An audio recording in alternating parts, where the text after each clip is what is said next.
we're not part of the Islamist movement.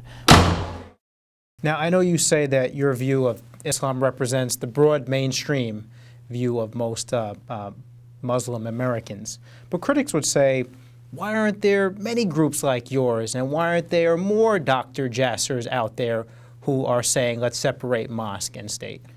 Well, I think if you just look at that idea that you just said, inherent within it is an inability to generate membership.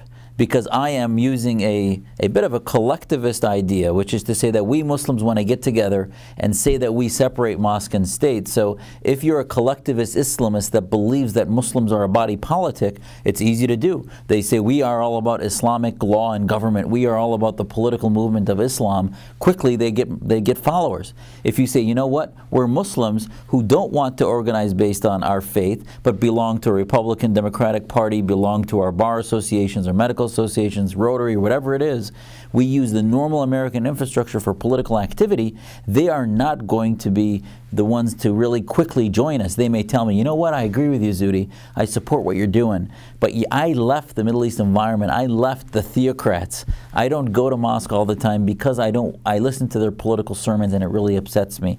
It has hijacked our faith.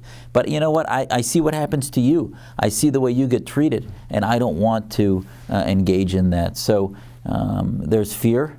We're a new community. Remember that, as you can see from what I've been dealing with, you have to be able to bob and weave with attacks from many sides, not only within the Muslim communities, from the left, from the right. You know, it's not an easy job.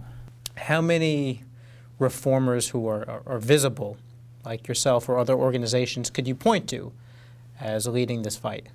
That's a great question, and that's actually why 6 or 7 months ago we started. We're very young in this, but we started the American Islamic Leadership Coalition, which is a group of like-minded organizations that we have a lot of diversity and we disagree on a lot, but the one thing we agree on is that we're not part of the Islamist movement.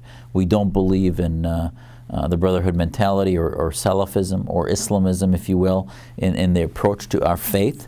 It includes groups like the American Islamic Congress, the Alliance for Iranian Women, the Center for Islamic Pluralism is not part of our coalition but is part of this same idea. Groups like Tawfiq Hamid's group. So we're all very diverse, but we agree that, you know, we want to not be part of that Islamist movement. So again, we're starting to form these coalitions. The drive to do so has been difficult because why come together? We're inherently diverse. You know, the Islamists came together, for example, in the Ground Zero Mosque controversy and made a statement as a coalition of 50 organizations. And even though they disagree on a lot, but they wanted to bring the banner of Islam to America.